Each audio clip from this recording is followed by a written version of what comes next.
Bonjour, on se retrouve aujourd'hui dans cette nouvelle vidéo pour vous parler de mes trenchs. Alors, aujourd'hui, je vais vous parler donc de mes trenchs. J'en ai cousu, alors j'ai cousu 3 modèles différents.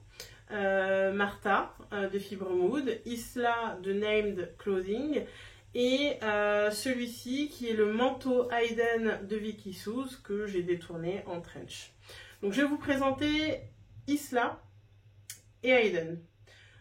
Alors, on commence avec le trench Isla de Named Clothing.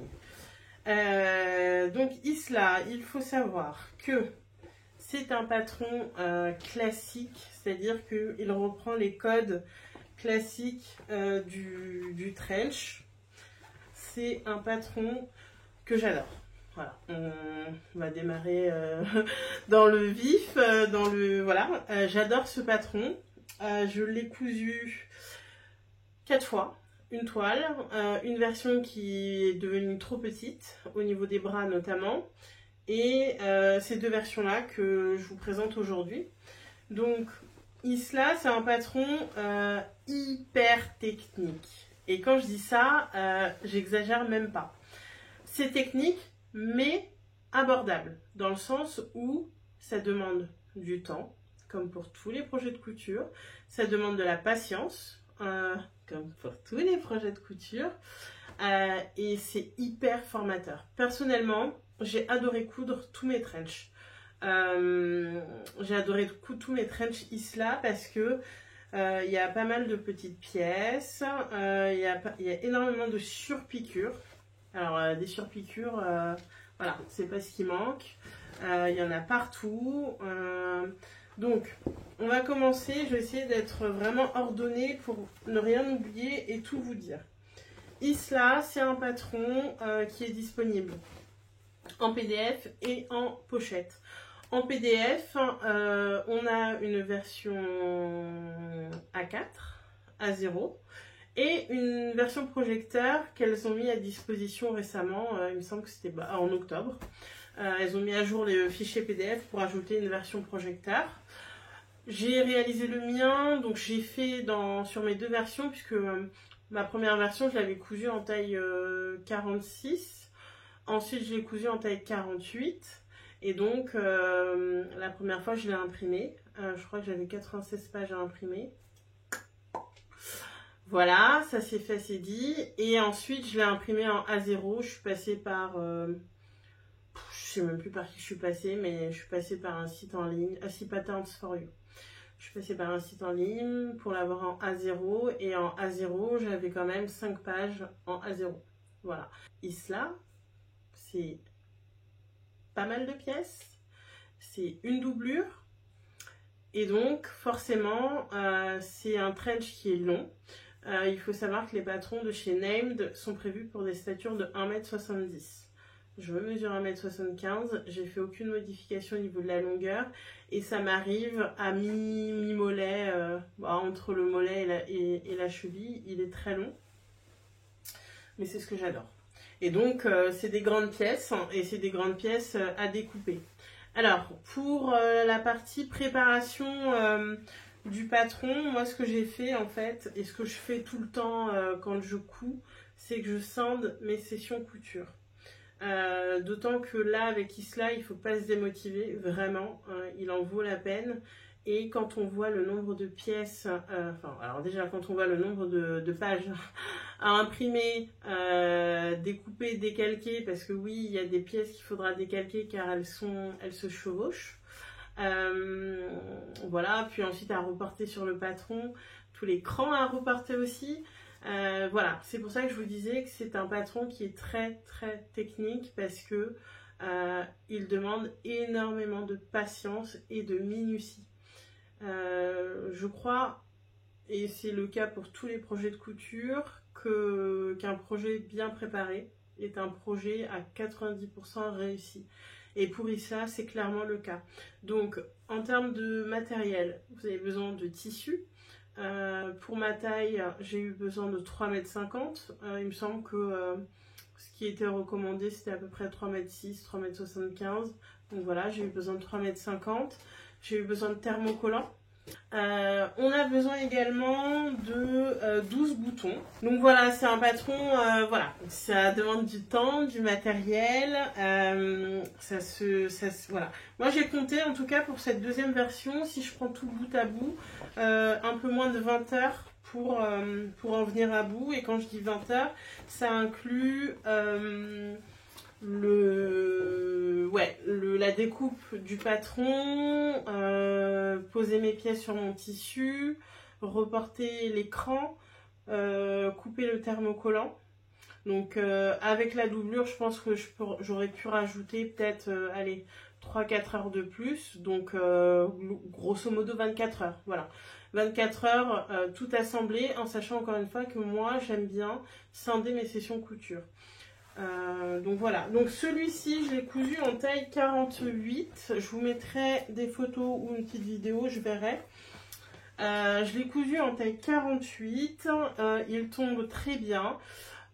J'ai moi les bras qui sont un peu forts, donc je suis passée une taille au-dessus parce que j'avais besoin d'un peu plus d'aisance au niveau des bras. Ce que j'ai pu retrouver avec la taille 48, ça me permet de glisser en dessous. Alors je peux pas mettre des pulls énormes, par contre par exemple là la robe que je porte, ça passe très bien. Donc voilà, c'est un modèle vraiment je l'adore parce que c'est vraiment la représentation du trench, c'est-à-dire il est cintré. Donc il n'est pas trop large, les longueurs, les proportions sont bonnes, on a énormément de détails, donc vous voyez j'ai un passant au niveau du bracelet de manche, au niveau de la ceinture également j'ai mes petits passants, moi j'ai également ajouté à ma ceinture pour vraiment avoir un côté vraiment prêt à porter fini, donc une boucle de ceinture, je l'ai trouvé chez Rascol, qui est également assortie d'ailleurs à mes boutons, hop hop hop. Je vous ferai des zooms de tout ça, qui est assorti à mes boutons que j'ai trouvé chez la petite maison couture. Donc voilà, elle a fait une collab avec Pigeon Wishes, et donc j'ai choisi ces boutons là. Et alors si je reviens sur l'histoire du trench, Isla, vous voyez, j'ai fait le col dans un tissu contrastant. Et c'est ce qui m'a posé le plus de soucis. Pour le tissu, j'ai utilisé un twill de coton kaki qui vient de chez Merchant Mills. Alors, Merchant Mills, j'adore ce qu'ils font, mais les frais de livraison que j'ai payés, oh mon dieu. J'ai payé 24 € de frais de livraison. En fait, je ne savais pas. Voilà, c'était la première fois que je commandais sur leur site et je ne savais pas. Et étant donné que je n'arrivais pas à trouver un kaki qui corresponde à mes attentes, j'ai craqué. Le tissu, j'en ai pris 4 mètres, je crois qu'il était à 18 € du mètre, enfin 18 pounds du mètre, donc à peu près 20 €. Et donc j'en ai pris 4 mètres. Initialement, mon trench, je le voulais full kaki. La version que j'avais fait avant, j'avais pas pu... j'ai arrêté de la mettre parce qu'elle était trop serrée au niveau des bras. Et je voulais absolument un trench kaki. Je m'étais enregistré énormément d'inspiration de trench kaki, etc. Et je voulais un trench kaki. Bref, j'ai trouvé le twill de coton parfait qui allait bien. Et je sais pas pourquoi, en continuant à regarder des inspirations, je suis tombée sur un modèle avec le col, les poches, le revers de col, donc la parmenture, dans une couleur contrastante. Et je me suis dit, mais c'est ça que je veux. Donc j'ai commandé une gabardine de coton olive chez la Maison Naïve. Donc c'est un très beau tissu avec un tombé qui est parfait, il n'est pas trop lourd, il était plutôt léger et fluide. Et son grammage correspond à peu près à celui de mon twill de coton. Donc l'association des deux fonctionne. L'association de couleurs fonctionne également. Et voilà, je sais pas, en montant le vêtement, je suis allée jusqu'au bout. C'est-à-dire que j'avais quasiment fini. Je me suis dit non, j'aime pas. Et donc ce qui s'est passé, c'est que j'ai laissé le projet de côté. J'avais tout monté, la parmenture, enfin vraiment j'avais tout monté, j'avais quasiment fini. J'ai dit j'aime pas. Donc j'ai laissé le projet, donc de mars à août, j'ai laissé tomber le projet. Il était là sur mon mannequin, je le voyais tous les jours, mais pas envie de le reprendre. Et puis de toute façon, il faisait beau. Donc j'avais pas besoin de trench. Et puis, à la fin de l'été, avec les envies de rentrer et mon obsession du trench, parce que c'est vraiment une pièce que je porte énormément en automne, je me suis dit non. Et puis au prix du tissu, honnêtement, je peux pas laisser ça de côté, il faut que je termine. Donc j'ai tout décousu. J'avais même commencé à monter la doublure, parce qu'en fait, j'aime pas les doublures sur les trench. Je trouve que ça alourdit et que je perds en fluidité. Donc j'avais commencé à monter une doublure et bah forcément j'ai pas aimé. Et comme j'ai pas aimé la doublure et je n'aimais pas l'association de mon second tissu, j'ai tout enlevé. Donc j'ai tout décousu et c'est aussi pour ça que l'on a tout ça de visible. Alors je vais essayer de vous montrer bien, mais j'avais surjeté mes coutures, mais bon d'ailleurs pas toutes d'ailleurs. Mais j'avais prévu en fait que ce ne soit pas visible. Donc voilà, là aujourd'hui ça l'est. Bon, je m'en accommode. Hein. Heureusement, je ne vis pas la veste retournée. Mais voilà, c'est à savoir si vous voulez coudre sans doublure que le thermocollant sera visible. Donc moi j'ai tout décousu, je suis repartie, j'ai recommandé évidemment du tissu chez Merchant Mills. Donc voilà, donc j'ai cousu ça. Au niveau de la couture de Isla, c'est vraiment pas compliqué. La seule partie un peu technique, je vais dire, c'est la poche. Mais j'ai trouvé que leur méthode,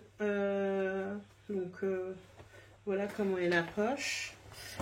Hop, on voit bien comment elle est la poche, voyez. Et puis à l'intérieur, hop, à l'intérieur c'est comme ça. J'espère qu'on verra bien. Voilà. Et en fait, je pense que c'est, contrairement à une poche passe-poilée classique là, je pense qu'on peut moins se louper avec ça. En tout cas moi, à chaque fois que je l'ai faite, et la première fois que je l'ai faite, je n'en avais jamais faite. Et je trouve que j'ai plutôt bien réussi. Voilà, ma poche, en toute modestie, je trouve que je l'ai plutôt bien réussi parce que avec le petit rabat qu'on a ici, ça masque un petit peu, si on s'est un peu foiré d'1 mm, ça masquera un petit peu et avec un coup de fer, on réussira à enlever les plis disgracieux. Donc c'est plutôt bien fait. Le patron est en anglais, mais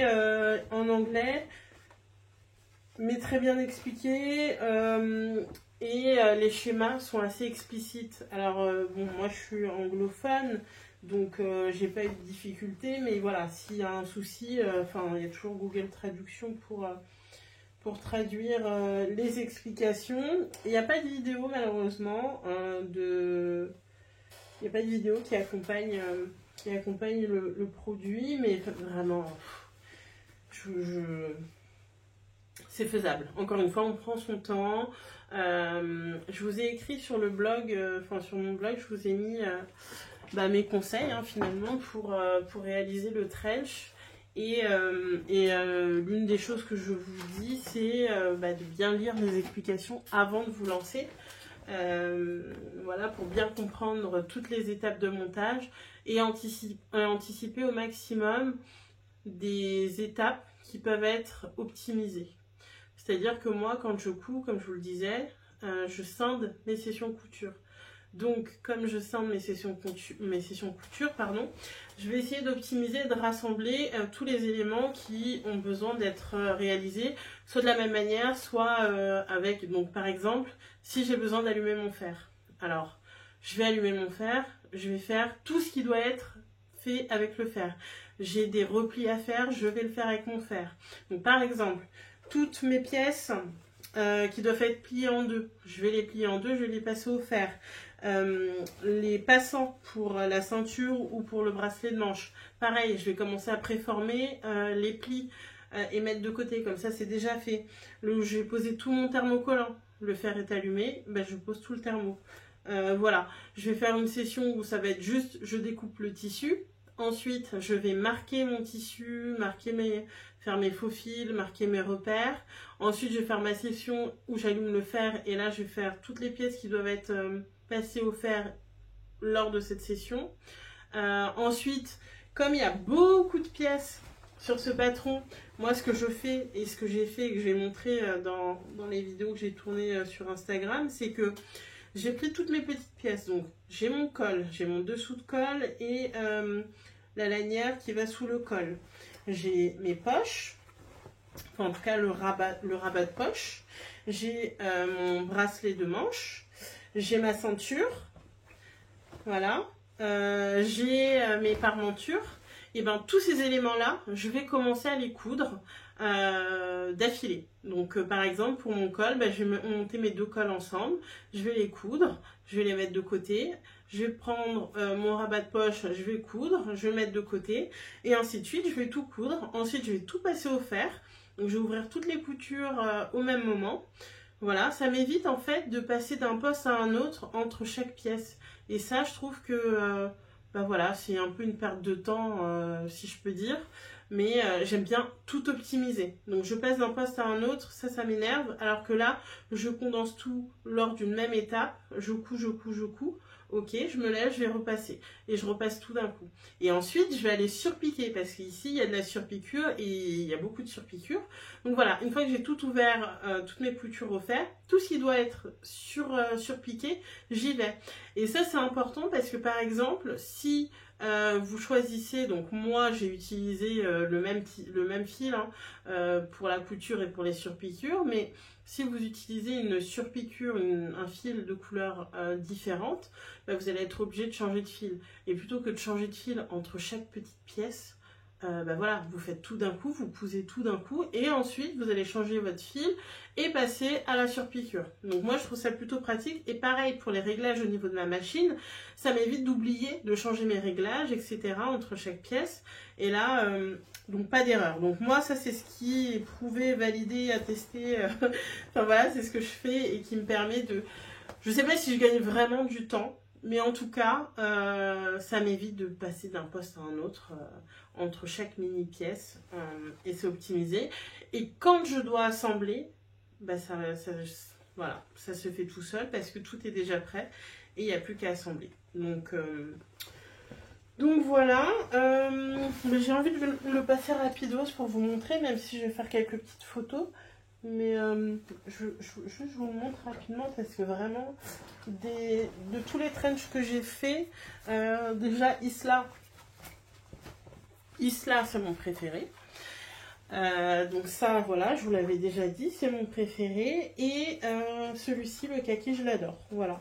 Alors, il n'est pas parfait parce que, voilà, le fait...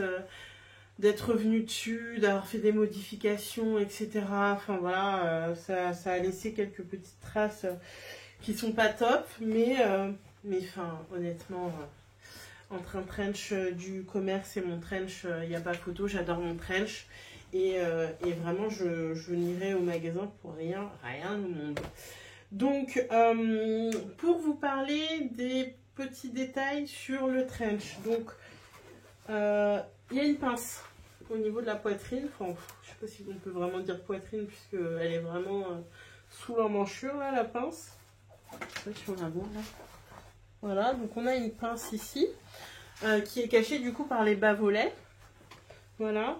Et moi j'ai eu un petit souci, c'est que ils n'arrêtent pas de rebiquer moi mes bas-volets. Normalement ils sont censés être doublés. Et comme j'ai enlevé ma doublure partout, j'ai aussi enlevé ici. Et en fait ça rebique un peu.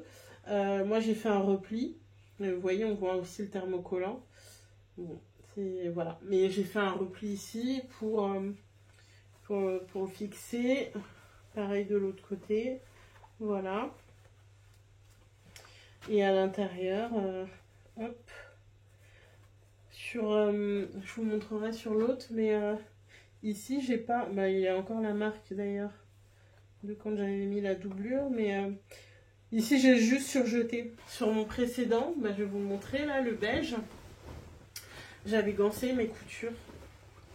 Donc, j'avais fait un biais spécialement pour ça. Et j'ai gancé, donc la parmenture, etc.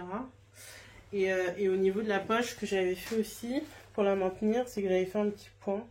Voilà, pour pouvoir la maintenir et qu'elle ne bouge pas et qu'elle reste en place. Donc ça c'est le second trench que j'avais fait, enfin le premier Enfin, le premier, non, c'est pas le premier, mais c'est plutôt le troisième que j'avais fait. Donc voilà ce que je pouvais vous dire sur Isla. Et si j'ai oublié des choses, ce qui est fort probable, je vous ai fait un article sur le blog pour vous parler d'Isla bien spécifiquement, avec tout ce qu'il faut savoir, le tissu, les différents patrons PDF papier qui existent pour Isla, le type de tissu que j'ai utilisé, le type de tissu que je recommanderais en tout cas pour coudre un trench.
Maintenant, on va pouvoir parler de Hayden.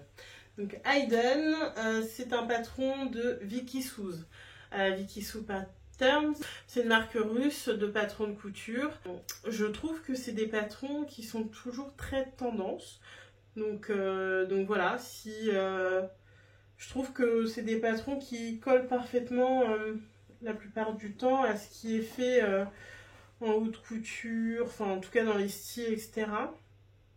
C'est très féminin, c'est très glamour et en même temps c'est très streetwear, etc. Enfin vraiment ça colle toujours, je trouve, à la tendance. Donc moi j'étais à la recherche parce que j'ai vu un trench chez COS que j'ai adoré et j'ai voulu le reproduire. Donc je me suis mis à la recherche du patron pour reproduire cette inspiration. Je vous mettrai une photo, mais en gros, l'idée, c'était un trench droit, légèrement évasé vers le bas, avec des manches assez larges et qui sont plutôt tombantes, raglant, et non des manches montées. C'était vraiment raglant, avec un col et une patte de boutonnage invisible. Donc j'ai mis un petit peu de temps à trouver le patron idéal et donc j'ai trouvé le manteau Hayden de Vicky Souz que j'ai commandé puisque quand je l'ai trouvé il était en promo et je me suis dit bon bah let's go, c'est un signe. Donc je l'ai commandé, il était à 5$ au lieu de 10 je crois. Donc voilà, c'est un patron qui est, donc comme je vous le disais dans ma précédente vidéo, les patrons Vicky Souz sont disponibles taille par taille, donc on ne peut commander qu'une seule taille. Donc pour ma part, j'ai commandé la taille 48 parce que j'ai vu que c'est un patron qui avait de l'aisance. J'ai regardé par rapport au tableau des mesures finies du vêtement, j'ai vu qu'il y avait pas mal d'aisance, etc. Donc je me suis dit 48 ça devrait le faire et puis ça correspondait de toute façon à mes mensurations. Donc voilà, c'est un manteau que j'ai détourné en trench, donc j'ai tout conservé de ce qui était prévu. Je n'ai pas mis la doublure, c'est un manteau qui est doublé à la base, je n'ai pas mis la doublure et voilà. Donc je l'ai réalisé dans... Oh là là, je l'aime. Je l'ai réalisé dans la gabardine Ivy Green de chez Atelier Brunette. C'était pas du tout ce qui était prévu, sauf que les planètes étant alignées à ce moment-là, Atelier Brunette a sorti ce tissu au moment où moi j'allais me lancer dans la couture de mon trench. Je vous avoue que j'étais à 2 doigts de repartir sur un twill de coton kaki acheté chez Merchant Mills, et finalement, heureusement que je ne l'ai pas fait parce que ça aurait été un peu absurde d'avoir 2 trench dans le même tissu, valeur ajoutée 0, caprice 100. Donc voilà, donc je suis très contente d'avoir patienté parce que je vous l'avais dit, mais ce coloris il est juste parfait, il est lumineux comme j'aime, il ressort bien, je trouve qu'il se marie bien avec ma carnation également. Enfin voilà, bref, j'adore ce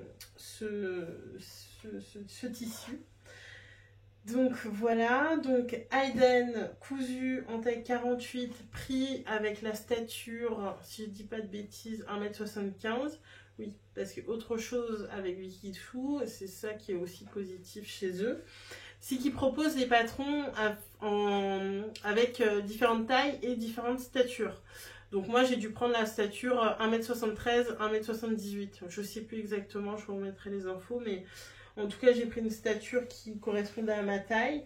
Le manteau est très très long. J'ai enlevé je crois 30 cm. J'ai enlevé 30 cm au patron, ce qui m'a permis de caser tout ça dans 2,50 m, non 3 mètres de tissu. Voilà, un peu moins de 3 mètres de tissu, parce que ce qui est bien, c'est qu'avec les gabardines Atelier Brunette, elles ont une laisse de 150, donc ce qui fait qu'on peut grappiller un petit peu. Donc là, j'ai utilisé 3 mètres pour faire ce trench. Il est mais hyper simple, c'est-à-dire que il y a aucun, par rapport à Isla que je vous montrais juste avant avec énormément de pièces, je crois qu'on est sur 24 pièces sur Isla, ici je dois avoir 7-8 pièces à tout casser, mais très simple, très très simple à réaliser, plutôt simple à monter. J'ai l'habitude de coudre, des vestes, des trench. Donc au niveau des explications de Wikidfu, je vous avoue, j'ai pas vraiment suivi, je les ai pas suivis parce que je savais comment le monter, mais surtout je suis pas fan de leurs explications. Les schémas ne me parlent pas forcément.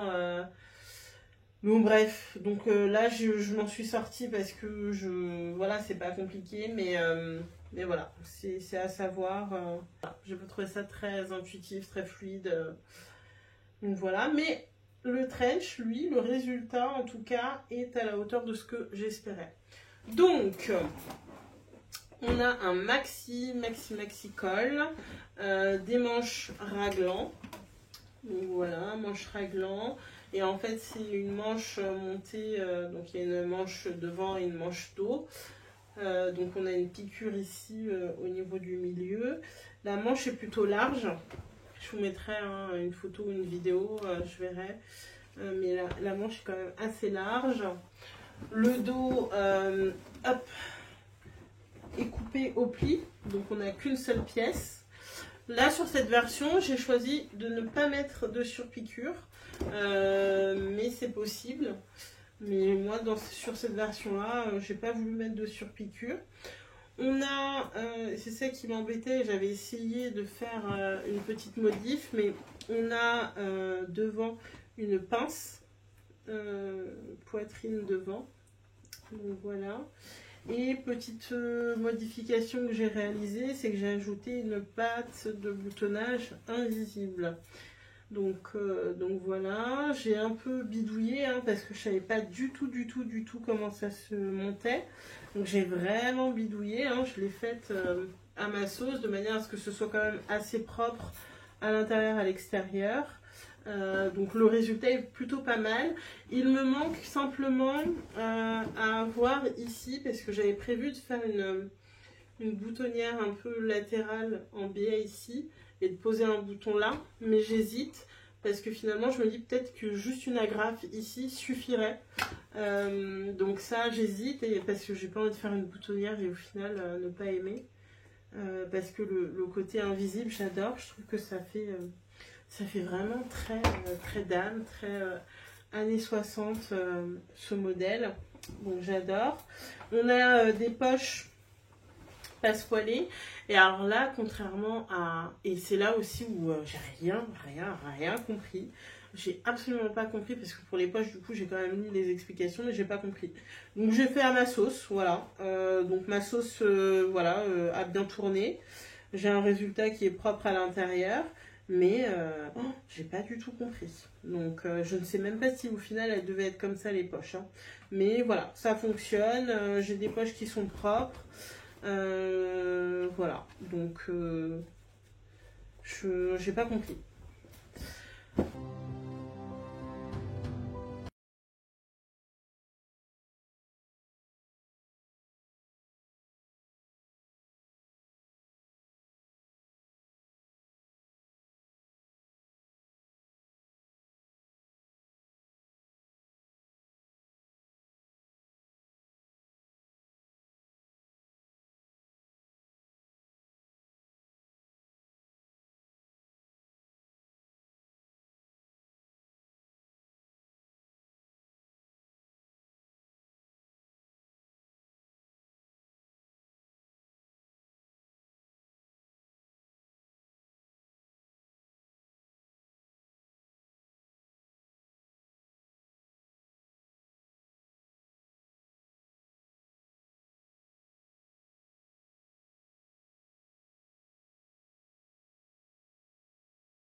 Donc si je devais comparer les deux trench, ils sont pas vraiment comparables, parce qu'on est vraiment sur deux fits et deux styles différents.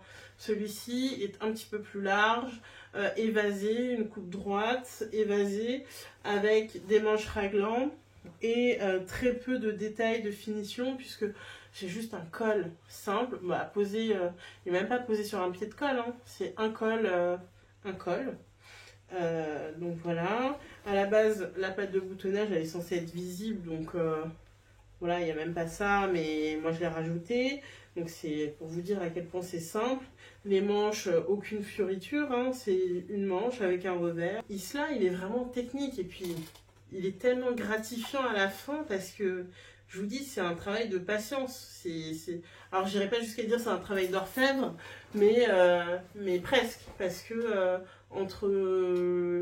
avec toutes les surpiqûres qu'il y a à faire, les éléments de détail à poser, etc., c'est quand même pas mal. C'est quand même pas mal. Les deux sont bien. Si je devais noter, évidemment, mon préféré c'est Isla, je lui mets, allez, 9,5 sur 10. Parce que j'ai quand même fait des modifications au niveau du bracelet là, de manche, mais c'est plus par rapport à mon style à moi. Donc en soi, le patron est parfait. Voilà, je l'ai dit, c'est dit. Il est parfait. Donc, vous l'avez entendu, Isla est parfait. C'est le meilleur patron de trench qui existe sur le marché. Voilà, je ne suis pas du tout objective, parce que je l'adore. Mais non, Isla, il est vraiment parfait. Alden, il est très bien. Alors, à la base, c'est un manteau, mais finalement, ça marche aussi bien en trench. Voilà, il est très minimaliste, très simple. Je l'aime beaucoup. Je lui mets, allez, 7 sur 10. Et comme je crois que sur ma précédente vidéo, j'avais aussi mis un 7 à la capucheronie de Vicky Sue. Mais là, c'est pareil. J'enlève quelques points par rapport aux explications. Et par rapport au fait que le patron il est disponible que dans une seule taille et pas plusieurs, enfin voilà. Mais il est très bien, et j'adore cette association avec ce tissu de chez Atelier Brunette. Je trouve que ça va plutôt pas mal. Et voilà. Isla, en fait, ce que j'aime bien avec, c'est vraiment sa versatilité, parce que je peux autant le porter de manière hyper décontractée avec un hoodie, un jogging, des baskets, le porter d'une manière très chic avec une belle robe en dessous, des talons. Donc je suis très contente de mon trench Hayden. Il est fidèle, quasi fidèle en tout cas, à mon inspiration. Je pense que je vous ai tout dit. Si vous avez des questions, n'hésitez pas, parce que voilà, encore une fois, je suis toujours novice dans cet exercice, mais j'essaye vraiment au maximum de vous donner toutes les infos. Si vous voulez voir mes vêtements portés au quotidien, etc., sur Instagram, j'ai tendance à partager tous les jours ce que je porte. J'espère que cette vidéo vous aura plu, que mes explications ont été assez claires. Et puis si j'ai oublié des choses, n'hésitez pas à me dire, à me poser vos questions ici en commentaire ou sur Instagram. Donc voilà, merci à vous, ciao!